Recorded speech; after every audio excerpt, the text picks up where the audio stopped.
Hey everyone, and welcome to another Home Tech. I'm Seth Johnson, and joined as always by Jason Griffin. Jason, how you doing, man? I'm doing great, Seth. What's new with you? Day and busy. That's what's new. Good, very good. Yeah, we're about to launch like a really cool driver for Control 4 at work, and I've just been kind of like cleaning things up for that, and getting the beta program ready to go, and actually juggling some other projects. But the one we're moving into beta with is a Ring doorbell driver, which is pretty cool. Nice. Very exciting. Yeah. Well, really quickly, in case we have new listeners who aren't familiar, remind us where you work. I work for a distributor out of Arizona, and it's called Blackware Designs. You can go to the blackwaredesigns.com, and that's the website. We should have a lot more on there in the upcoming weeks about it, but that's what I've been working on, man. Awesome. It's work. Getting some drivers out there. That's great. Love it.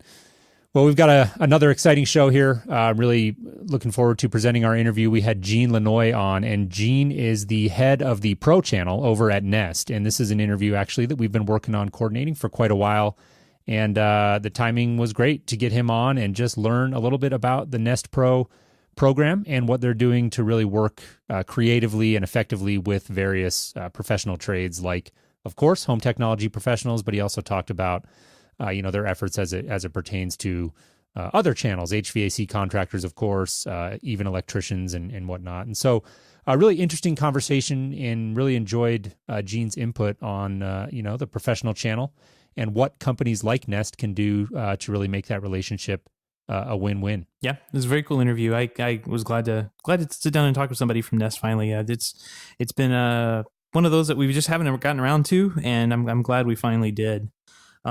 Want to give a quick shout out to a new patron that we had, Jason. Darren Tyler came on at the $5 and up level, and get a shout out on the show, Darren. Thank you very much. I think he was in our Slack. I think he's in Australia, so listens to us from way far away.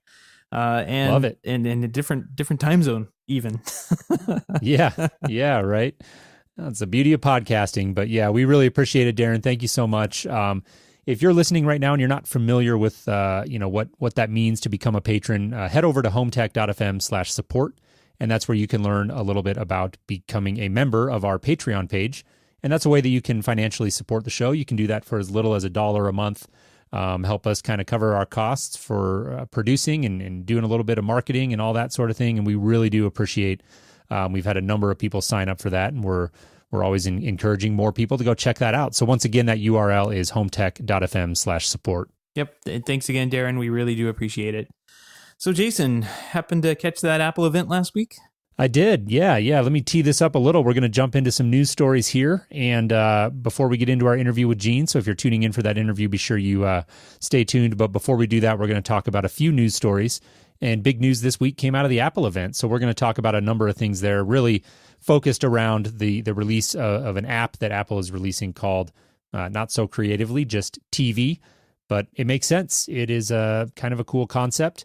And this is really the idea of Apple TV or the TV app, I should say, is to solve that problem of having a dozen different apps that you've got to bounce in and out of to view different content. Really, at its core, the TV app, I would say, is a kind of a fancier version of universal search. So it's the ability to bring content from, dozens of different apps into a single place where you can search it and browse it within one interface. And so I love the concept. I think it does speak to, a trend that we're going to continue to see when it comes to these sort of streaming services. And really interested to see kind of how this develops. Yeah. Now, there are some big disadvantages to using this app, but we'll get into those in a minute. But let's hit the high-level bullet points of what this app does. It's got features called like Watch Now, Up Next, Recommended, Library, and of course, a store that you can go buy new products on. But also, it integrates with Siri as well. So you can ask Siri to play live sporting events, and Siri is now aware of those and can go out and actually tune into them, like the news and sports and that kind of thing, by voice control, which I think is pretty cool. The biggest problem I have with this app is that Apple seems to refuse to acknowledge that there are like maybe two people living in the house sharing an Apple TV. Um, it's like Netflix does which is notably absent from any of this. I guess they Right. couldn't get a content deal. Yeah, signed with Netflix them. is not participating in it. Yep. Netflix app does so much of a better job of doing what this app does. When you log into Netflix, it gives you, you can have a sign in for you, a sign in for your wife, a sign in for your kids, which only has, kid shows and that kind of thing. Apple, for whatever reason, thinks that I'm going to go out and buy 3 of the most expensive media players out there and have 3, one for each person in the house, which doesn't make any sense at all. I don't know. I'm really think they missed the boat with this. Unfortunately, what this app feels like it feels like, remember when all these rumors were going around that Apple was doing an Apple TV and they were trying to lock down CBS and all these other content providers. Right. It feels like this is like the remnants of that. And they were just like, we got to do something. We got to release something. Yeah. We made all these deals. We told all these people we were going to do this, and we don't have Netflix on board. We don't have Amazon's nowhere to be seen on Apple TV because Amazon doesn't want to take the 30% hit that they do for selling movies. I mean, I don't know. I think really Apple has to come down and just start putting out, getting these deals done from a business standpoint, because this Apple TV, it is just so limited because of the business deals that they haven't done yet. It's missing the mark in so many different ways. Yeah. I think you're right. And that seems to be the general consensus with the stories I've read. This is kind of a half step towards the future and maybe gives us a glimpse of the sort of model that Apple might be looking at when they're considering how they play into the future of TV. And we've talked about the concept of input zero before, and really wanting to be that first and, primary thing that viewers think when they sit down for an evening and want to watch some TV. Where's the first place they go? And clearly this has a long ways to go before it gets there. For the vast majority of people, that's still going to be the satellite or cable box. But clearly we're seeing more and more people cut the cord. And the big problem with that is the one that this app is trying to solve. And we can argue how effectively, but the problem that they're trying to solve is just the confusing mess of various apps that cord cutters invariably end up with. And, you touched on the point that there's always multiple people in the house, right? And there's always going to be that one person who's savvy and is willing to dig in and who gets it and who understands, okay, if I want to watch this, I go to that app. And if I want to watch that, I go to, this other app. And there's always going to be that person in the house who's sort of driving that process. And then there's going to be the partner or spouse who's just going crazy because they can't watch the show that they want like they used to because it's just too confusing. Right. And that's really where this is trying to go. It's giving you that one interface, so you can have all of your various apps that you've signed up for, but you're not bouncing around in and out of these apps. You've got a single interface that's sort of aggregating all that content into. But I agree, feels a little bit half-baked, but I would say a step in the right direction. Yeah, and you look at this, you take a step back and look. I really would encourage people to go look at the demo and say, and keep an open mind to it. Despite all my criticisms, I'm very bullish on this. This is what the future of TV looks like. It's very clunky. It's missing a lot of pieces to it, but this is what the future of TV will be. And I say future, I say within the next 5 to 10 years, this is what TV will look like. It'll be a lot smoother. I mean, it'll be a lot better to actually use. We just had, Roku, the CEO for Roku came out and say that the Comcast X1 platform and other proprietary platforms that cable companies are coming with, those are dead because there's no reason to have those around, with things like Roku and Apple TV really hitting the app market.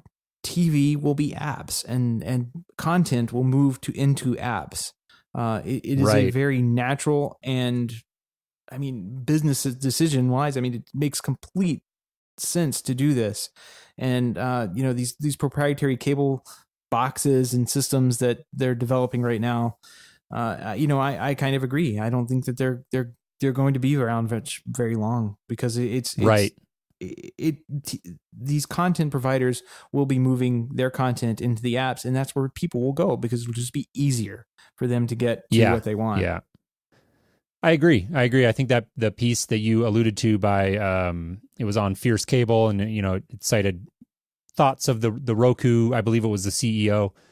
So obviously, he's with Roku. He's got a dog in the fight, but Roku's been at the forefront of working with Comcast to kind of bring that content into their ecosystem, and that's essentially the argument he's making is the one you're making as well. Is the proprietary X1 operating system and the set-top box that runs it are antiquated ideas, and they're going to be around for a little while longer, but their days are numbered. And everything is moving towards apps, and I totally agree. I think that another one of the things that we have to address before we get there is is the fact that you have all of these sign-ins that you have to deal with. We talked about bouncing in and out of different apps to find your content, and there's also the process at the front end of that, which is authenticating all of these apps.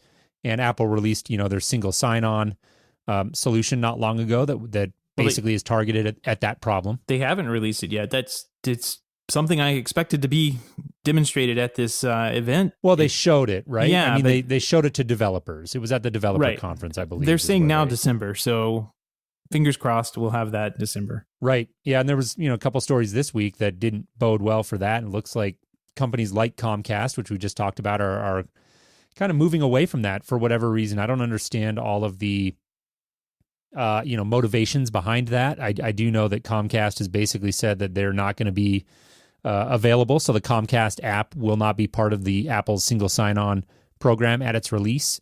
They did vaguely say that they're keeping an eye on it, whatever the heck that means, who knows. But I read a story that says Comcast is looking at developing their own proprietary, I guess, single sign-on mechanism. I'm not really even sure, quite honestly, what that means or how that would be implemented. But I think it's interesting. Apple is just trying. A lot of companies are trying to push this idea of TV forward and get things moving into apps. And I do agree with you that that's the future. But I think between a number of stories that I saw this week, it's very clear, if it wasn't already, that we've got a long ways to go. Yeah. Well, color me shocked that the company still thinks that I need a landline phone is making insane decisions about what their platform is going to be in the future. Fair point. All right, well, let's move on here. We got a couple more stories that we want to touch on before we get into our interview with Gene. And the next one that I wanted to hit on here is a forthcoming partnership between SmartThings and Leviton. And this is an interesting story. I think that it makes sense. There's Leviton is out there trying to give a tool to their dealers to be able to kind of dip their toes into home automation. We were talking about it before the show. I think probably the vast majority of those dealers, I would venture to guess, come from the electrical side. And, clearly these guys are looking hard at home technology, and everybody is these days. Traditional security companies are as well. And everybody's kind of trying to figure this out. And so, Samsung and Leviton have partnered up. They're going to have some bundles available where, basically these products will just be designed to work together. It's a Z-Wave marriage here. So we've got, Z-Wave built into the SmartThings hub, and then, of course, Z-Wave lighting from Leviton. So interesting story, and I definitely think is a nice addition to the SmartThings ecosystem. Yep. And it makes sense. This is something that an electrician can easily provide and hand off to the customer. The customer doesn't necessarily have to use the electrician as their tech support, since they can call Samsung up and the SmartThings people and get them to help them out as much as they possibly can. And at the same time, they'll have the in-wall dimmers and light switches installed by a professional. So I think it's a win-win. Both the products, Leviton and the SmartThings, are on Z-Wave. So it seems like a pretty good marriage, and we'll see how it works. I think it looks pretty good to me. I haven't. We talked about SmartThings in the past, but I haven't really heard very much about them recently. They were having a lot of problems, and we certainly covered all of them. Yep. But I wonder what they're up to now. I haven't really heard. If anybody has heard something, let us know. I think that was my takeaway from reading this story was, SmartThings to me has always looked, at least from the outside, as somebody who doesn't have hands-on experience with it, like a pretty well-rounded platform. They've been around for a while, and they slow and steady, I think, feels like the name of the game with them. And so, I'm sure the problems that we covered in the past were all, serious problems, but nothing that looked like it was threatening the company, right? And so they've worked through some of those technical glitches, surely, and it's good to hear from them again. But like you said, if there's others out there who are kind of immersed in that SmartThings ecosystem and know the latest on what's going on, we'd love to hear from you. Yeah, definitely. Well, speaking of dealer installed systems, there's a big shakeup going on at Savant right now. I think you got the scoop on that. Yeah, well, so it's scoop might be an aggressive term. They sent a they sent a letter, an email out to their dealer base, presumably the whole dealer base. I know I got it, and it looks like there's a bit of a shakeup going on with maybe the sales channel primarily. I'll kind of skim through it here. It says, in addition, with the return of our founder and chairman, Bob Madonna, to his role as CEO comes a renewed focus on delivering innovative solutions for you, our pro integrators. In order to better meet that focus, we are combining our separate business unit sales teams into one integrated organization. In the coming days, you may receive a message describing this change to your local sales team with new contact information. And so there was some other things weaved into that about some product announcements and whatnot, but really that was the big takeaway. And I had actually, before I saw that email, had heard some rumors kind of floating around about potential shakeup with our rep that we've been using here. I don't know. I can't confirm that. I haven't heard anything directly, but I did hear rumors, and then a couple hours later saw this email. And so I've put a bunch of feelers out there. Of course, we're trying to figure out what this means to us, in our day-to-day business. But I think the bigger story here is clearly that Bob Madonna's coming back in and trying to get things back on course as he sees it. I think that there's been a lot of questions amongst Savant dealers about the DIY remote. We've talked about that quite a bit. I personally didn't feel like it was a huge divergence, but it doesn't seem like, I don't know. I'm just connecting threads. I don't know what all of this means, and we haven't had a candid talk with Savant about any of it. But the return of Bob Madonna, the wording in that email, I mean, it all seems to me to point to the fact that maybe Savant is getting a sharpened focus back towards the professional integrator, which I think is going to make a lot of people happy. Yeah, that makes sense. I mean, we'll be curious to see what happens. I mean, this does sound like just a reorganization of the company, and Bob Madonna's coming in to make sure that the sales team's on track. It sounds like, to the outside observer, that he's just coming in and putting in the people in the positions that he thinks will be best for the company. And like you said, it could be that we find out more about the Savant remote and how that has been working in the retail stores like Best Buy. I'm not sure. I only went down to Best Buy that one time and saw 3 or 4 of them on the shelf, but and the guy I talked to at Best Buy had bought one and was really excited about using it. So I don't know how that has been been received in the market. I'm really curious if we learn a little bit more about the Savant remote in the upcoming weeks, months. Yeah. I do think its days are numbered. I don't want to speculate about how long it's going to take, but I don't think that it's panned out the way that they hoped it did. And I'm kind of reading the tea leaves, and the one sentence in this email that really jumped out at me said, comes a renewed focus on delivering innovative solutions for you, our pro integrators. And I think that to me is the big story. And I'll be very, very interested to watch this over the coming weeks to see what develops. Right. Well, we'll have to keep an eye on it. If something comes up, let us know. Absolutely. Well, we got one more story that Tesla came out with last week on Friday. They unveiled some solar roof tiles. Now, these roof tiles are practically indistinguishable from an ordinary roof. The shingles, they have the shingles colored and shaped like, if you had one of those Mediterranean Tuscan roofs, they have shingles that match that. The shingles are part of kind of their purchasing. Tesla's in the process of buying out Solar City.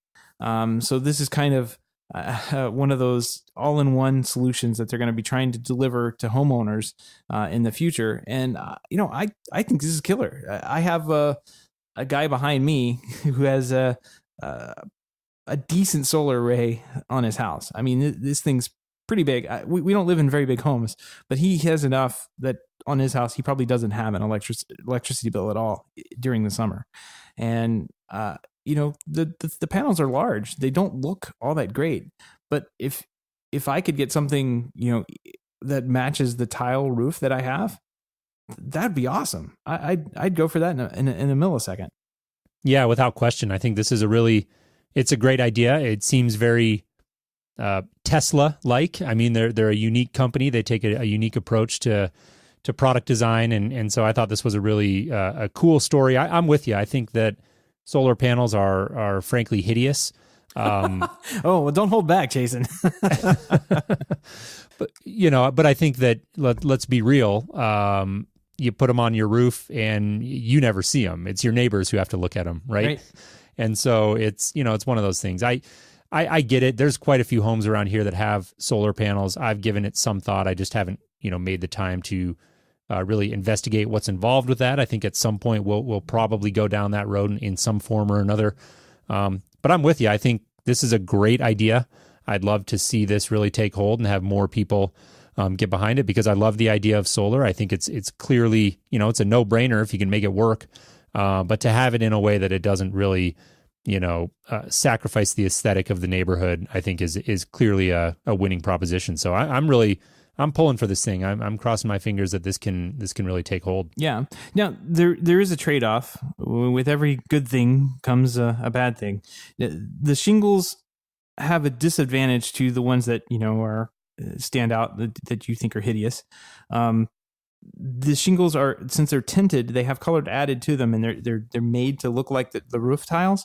They're a little bit less efficient than the big ones that you see on my neighbor's house, which I mean could be kind of a good thing, could be a bad thing. I'm not sure.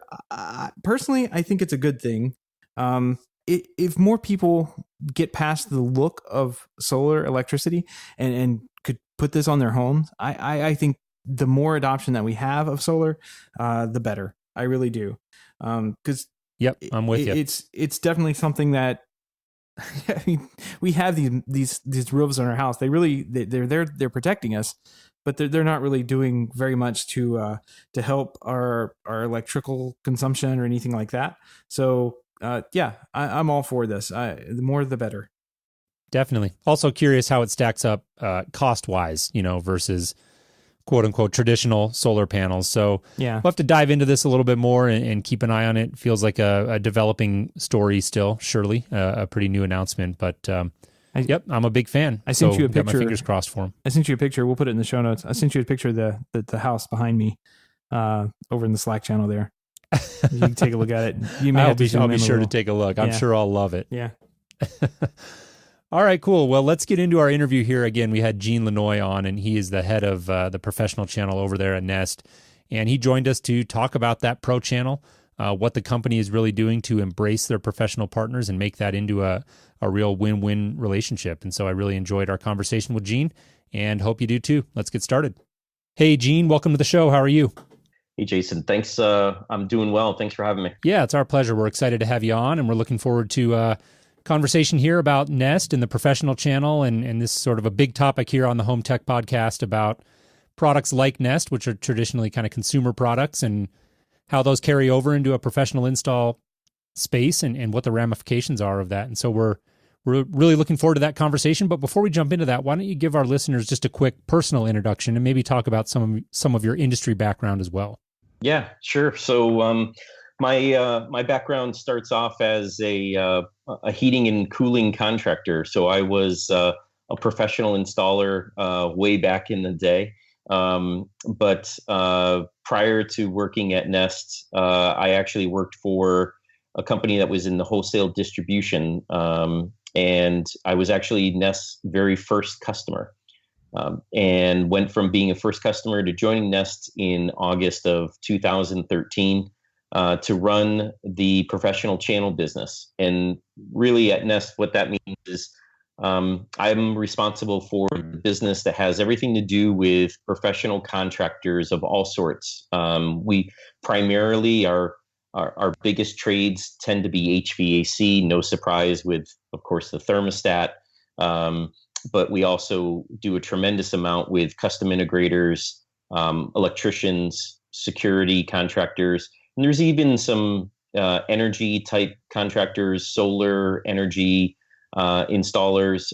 So it really spans across a number of trades, both wholesale as well as directly with those professional installers. And then we deal a lot with national home builders, multifamily developers, even land developers. So pretty broad.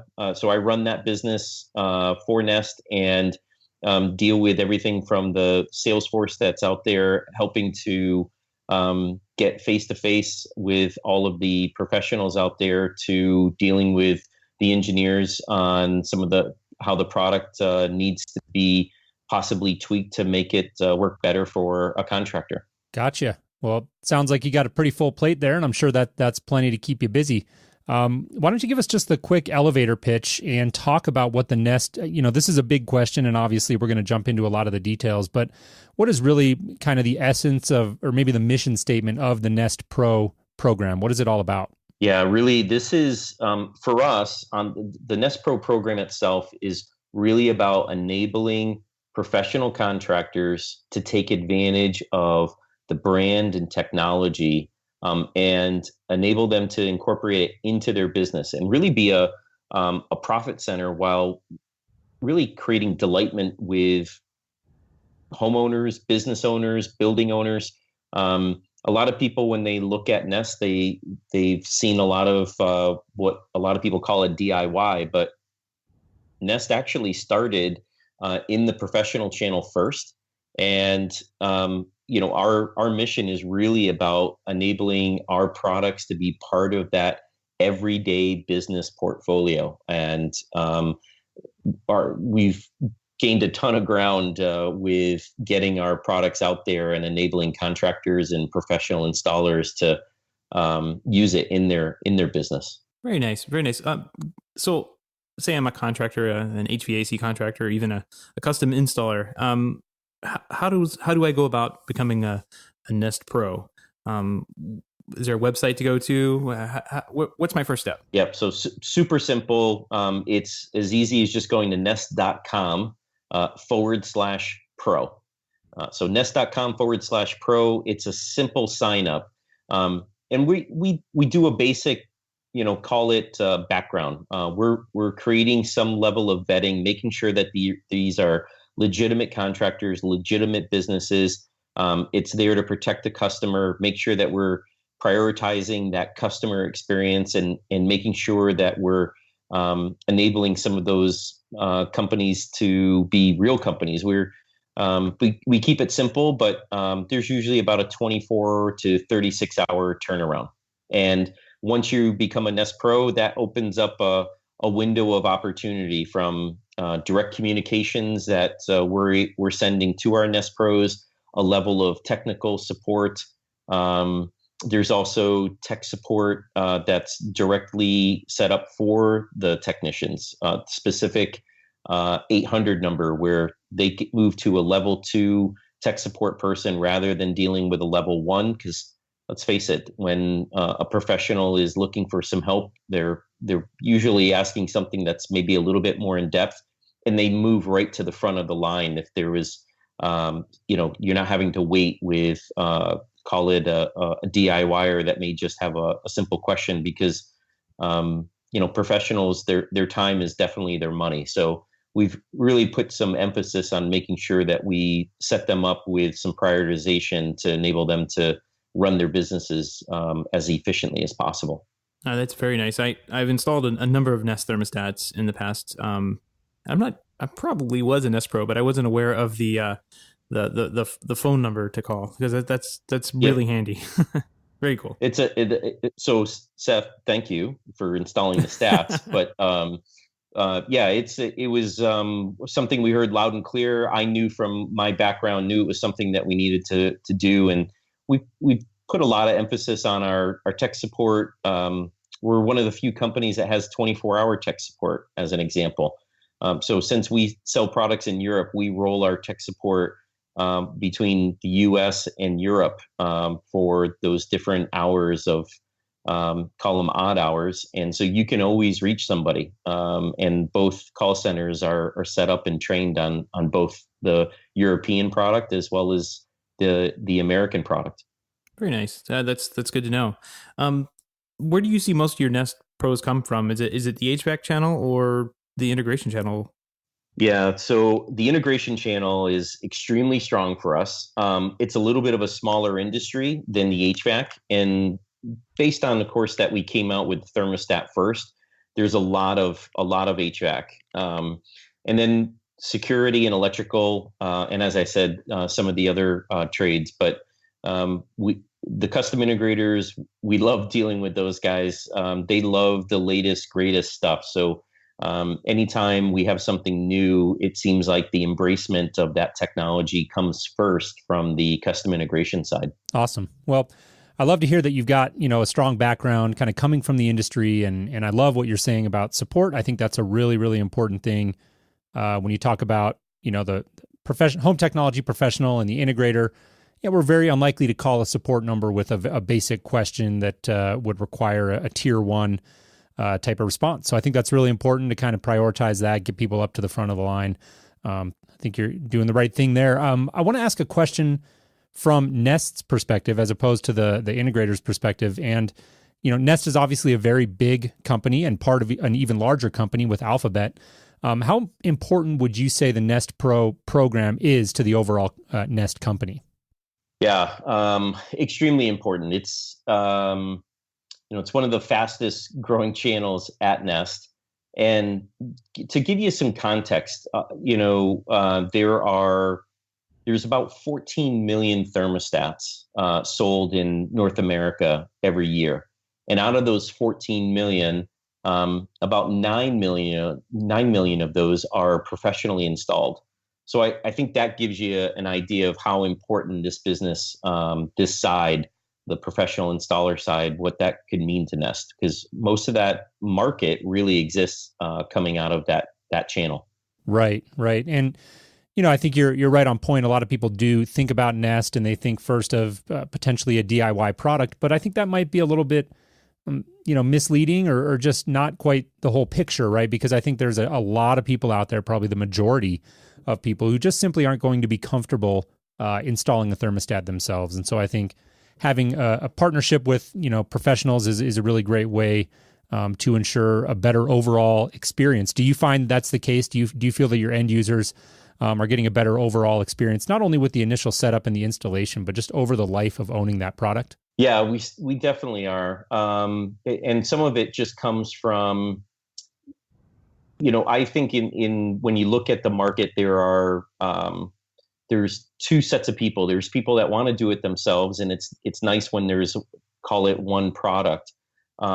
But when you start to really come out with a portfolio of products, and today we've got indoor camera, outdoor camera, the smoke and CO alarms, and the thermostat, along with a lot of the other Works with Nest products, that tends to maybe not just be a simple weekend project for someone. And a lot of people tend to want to see that picture of a Nest home or a smart home and kind of say, I want that. And that may take really a professional to install all of those products. Sure, we design our products so they're simple and very fast. If you're a pro, they go in really fast. If you're not a pro, we set it up so that, yeah, you can do it yourself and they are DIY. But when you start to line up all these products and you want to have multiple products, I think that's where the advantage really lies for a professional installer. And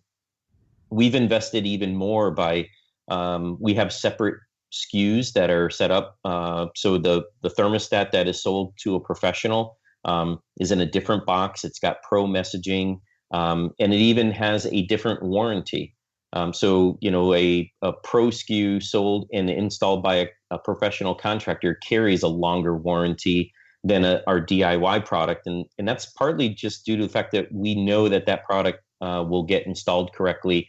They'll be able to explain how everything works. There's a lot of times a great experience that's aligned with a professional installation and a professional contractor. Yeah, that's really interesting. You mentioned as part of that answer, you brought up, the broader ecosystem of Nest and the different products that you guys have out there now and the Works with Nest program. What portion would you say? I mean, maybe you don't have an exact number, but would you say the majority of your partners are expanding outside of just deploying the thermostat? Is the thermostat still kind of the heavy, most deployed solution, or are you seeing a lot of adoption by your professional partners of the broader Nest ecosystem? Yeah, so we see massive adoption, and it's really interesting to be able to look at all these different trades that have different specialties.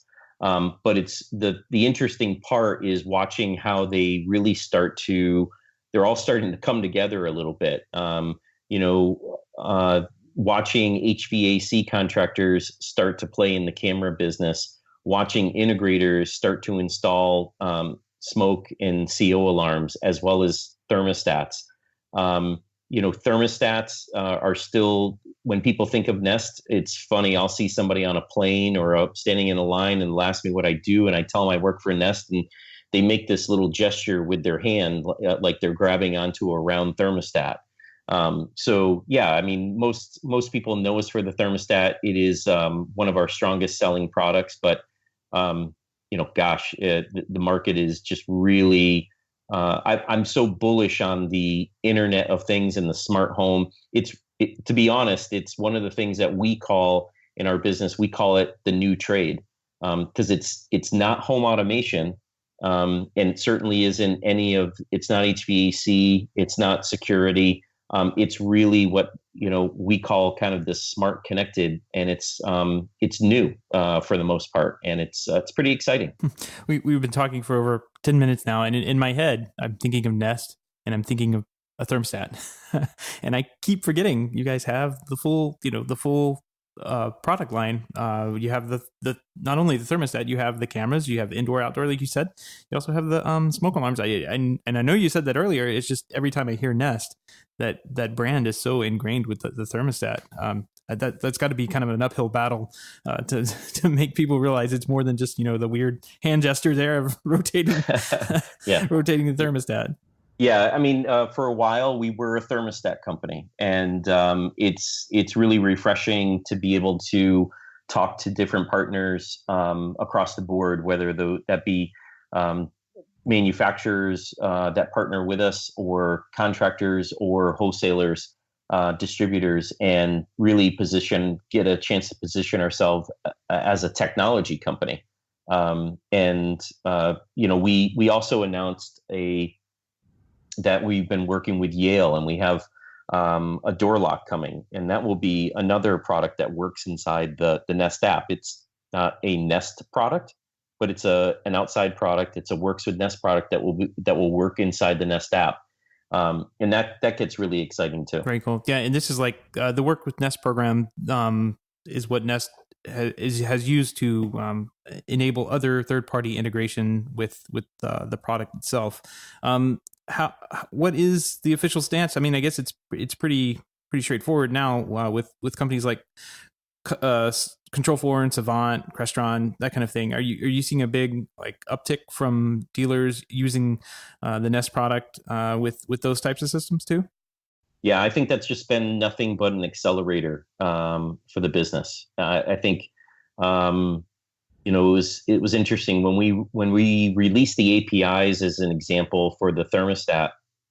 We would have custom integrators come up to us at like a CEDIA show and say, yesterday you were my biggest enemy and today you're my best friend, because I had so many people that I would do a job in their house, and while I was at their house, they would come and they would hand me a Nest thermostat, and they'd say, I want this to work inside my system, whether that's a Crestron or a Control4 or RTI or URC or Savant or any of the other ones that we've created these API integrations with. And for them, they didn't have to try to sell against it anymore. They could incorporate it into their business. They could, buy a Nest thermostat at professional pricing, and incorporate it into the whole system that they were putting in the home. So yeah, it's been nothing but an accelerator. We look forward to more integrations, and where it's also been strong on the installer side, it's really been amazingly strong on the consumer, the end user side. So now you have 1 out of every 5 Nest users is using some type of Works with Nest integration. Just an amazing number, in my opinion, that shows how much adoption there is for the technology, at just call it a non-techie level. Right. Well, I'm glad to hear that. Hopefully one day soon we'll be able to get some, APIs and integrations with those cameras too. Because right now it's hard not to sell against them, because they're great products standalone as they are, but integrators, we like to, integrate. It's what we like to do. Oh, we know. And yeah. Hang in there. I'm sure you've heard this before. Every day gets a little stronger. Yep. We hear you. Very cool. So let's talk a little bit about the cameras. The outdoor camera was the last product, I think, if I'm remembering correctly, that Nest announced. Can we talk about that one a little bit? Yeah, so the outdoor camera for us, it was our most requested product. We had people, everything from people asking us directly for it to seeing lots of videos. We get a lot of people who send in, some amazing shots that they want to share with us that they captured on their Nest cams. And we were able to see that, gosh, there was just a ton of these that were pointed outside, and it makes a ton of sense. I get it. And so, we worked hard to create a camera that was, again, easy to install, and created a great experience. It has the speaker, it has the microphone, and it has all of the amazing software features so that you can scroll through time just as easy as you do with an indoor cam.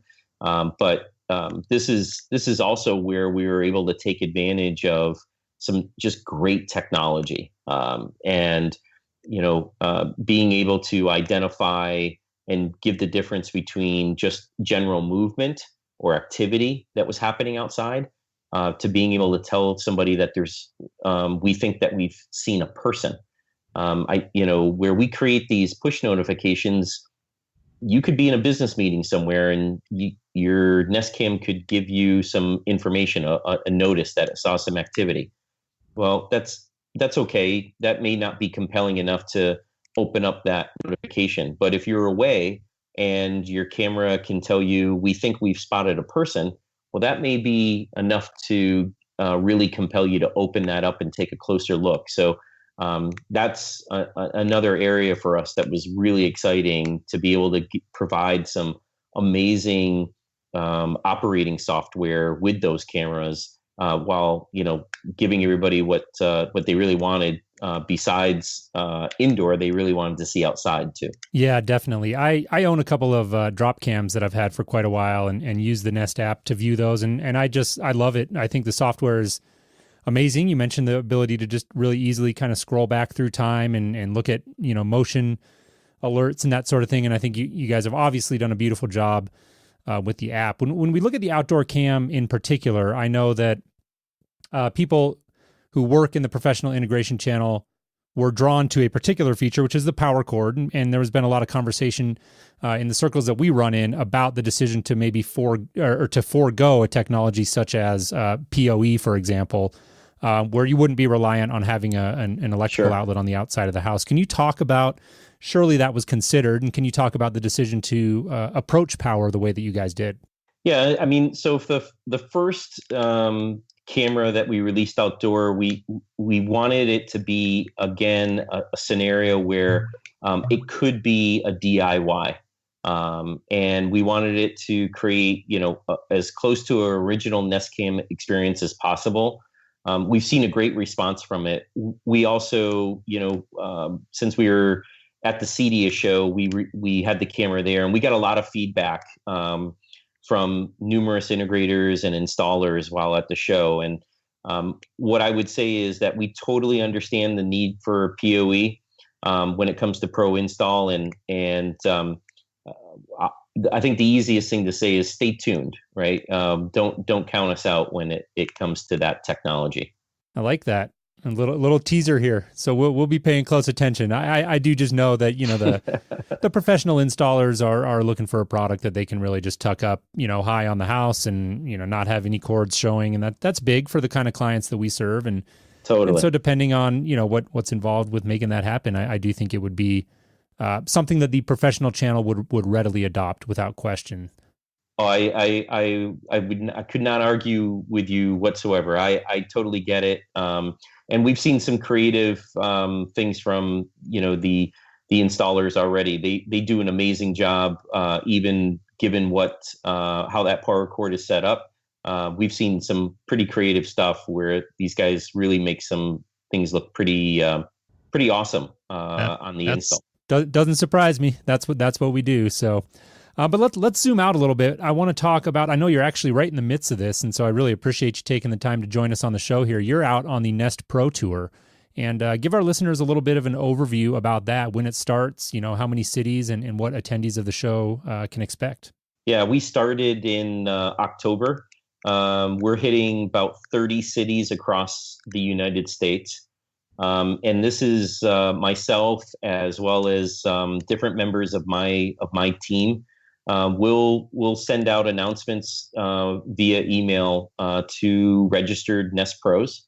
So we give everybody a heads up. Hey, we're coming into this city. Sometimes we'll team up with a specific wholesale distributor in the market, or a lot of times we'll just do it on our own. We'll rent out like a Dave and Buster's or someplace where it's a little bit of a different atmosphere. We can feed everybody. Everybody can have a drink of their choice and sit back and just really what we're going to do is we're going to tell the story about what we're seeing in the market, what we see from the IoT space, why this is such an incredible new trade to jump into.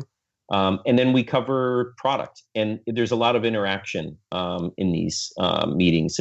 It's kind of cool to listen to not only the questions, but what you'll have is rather than the Nest folks answering questions, sometimes you'll have the audience, one installer talking and answering the question for another installer. So we learned some great things on these Pro Tour events as well. So it's everything that you would expect us to do. We keep it light, we keep it entertaining. We try to provide some data and education around what we see. And then we try to, create some compelling information that hopefully will get you to adopt more products and more of this into your everyday business. Awesome. Well, speaking of more products, again, taking a broader perspective here, Google just recently announced the Google Home voice control platform, and that, voice control is definitely a very hot topic, and I really see voice control personally as a subset of AI, in fact. And yep. I'm curious where you see products like Google Home and voice control and AI in general fitting into the Nest Pro program. Yeah, so for me, this is really, really exciting. When you think of voice, a lot of people are thinking of like an Amazon Echo, and I think the Google Home product is going to do just an amazing job in the market. If for nothing else, we're going to give the chance for the integrators to incorporate this product into their business. So Google Home is a Works with Nest product. It is today coming out of the box having an integration with the Nest thermostat. So it's as simple as a customer saying, okay, Google, adjust the temperature of my home. Okay, Google, make my house 76 degrees. And you can run your thermostat through Google Home. So where we've seen all these different integrations with other voice control, now that can happen with Google Home. Plus, the pros get to supply that product. They don't need to wait for a homeowner to get that or hand it to them when they're in the house. It can be something that they're bringing to the home as part of the job. So it's pretty exciting for us. Very cool. It's exciting for everyone, I think. It's a really really cool product, and really happy to see it's just about to start shipping. I want to say I had a friend let me know that his card had been charged, so it's going to be delivered any day now, I suppose. Yeah, it's I think you have a lot of people waiting in line. They're excited about this one. I think it shows the differentiation of how we're thinking about the pro network, where we're making sure that we're creating avenues for the pros to access the products. Very cool. Well, that kind of leads us into our next question. What is next for the Nest Pro program? What's on the horizon? So, we get asked this question a lot. On the program itself, I think what you'll see is just more investment from us. I talked about how we've started to differentiate the product, not only in SKUs, but in feature set. But then we're also creating additional, trying to create more value in the program. So as an example, we've got some loyalty programs where, as a registered Nest Pro, as you install thermostats, when you become a pro, you actually get a Nest identification, a 6-digit identification number. And when you're installing the thermostat, as an example, you get a chance to enter your ID into that product. And it does a few things here. One, it takes all of your professional information and it embeds it in the thermostat. So if the homeowner is ever looking for, hey, gosh, I want some other stuff, who is my installer? They can access that really easily. The second thing it does is it creates a pipeline of information to us. So we know that product was professionally installed. And now that product goes from a 2-year warranty to a 5-year warranty. So when that is then installed, as you start to register those, now you'll start to also create, as an example, we've got a program now where as you install thermostats, you get and earn smoke and CO alarms. And this is really set up to not only reward our professional installers, but it's also to get them to, if they haven't had a chance to try one in their own home or install one, hopefully this is an encouragement to try that, because there's such a great, all the Nest products operate them by themselves and they're amazing, but they become even more amazing when you have multiple Nest products and they're talking to each other. If there's ever a smoke or a CO alarm, as an example, it tells the thermostat to automatically shut off. Those are all things that we really want the pros to be able to experience themselves. So we've also created a great personal use program so that they can buy products at very low cost. And there's nothing like having a real life ambassador. So we hope that those programs help create that environment and opportunity with the installer. That's a good program. I can tell you, we love gear, so the more the better. Who doesn't? Who doesn't? Right? Absolutely. Well, Gene, I do want to say thank you for taking time out of the busy schedule. I know you're on that road trip right now, and taking your time out to speak with you on the show. If somebody wants to learn a little bit more or get in touch with you, what's the best way they could do that? Yeah, a few different ways. So if they're hanging out on Twitter, they can just hit @Gene LaNois. So it's GeneLanois. If they speak French, they can say Jean Lanois. If they don't, Gene LaNois is fine. I'm also on LinkedIn, and if nothing else, they can go to pro.nest.com as well. Awesome. Well, thank you again, Gene. We really appreciate you coming on, and good luck with the rest of the Nest Pro Tour, and we'll talk soon. Jason, Seth, thank you.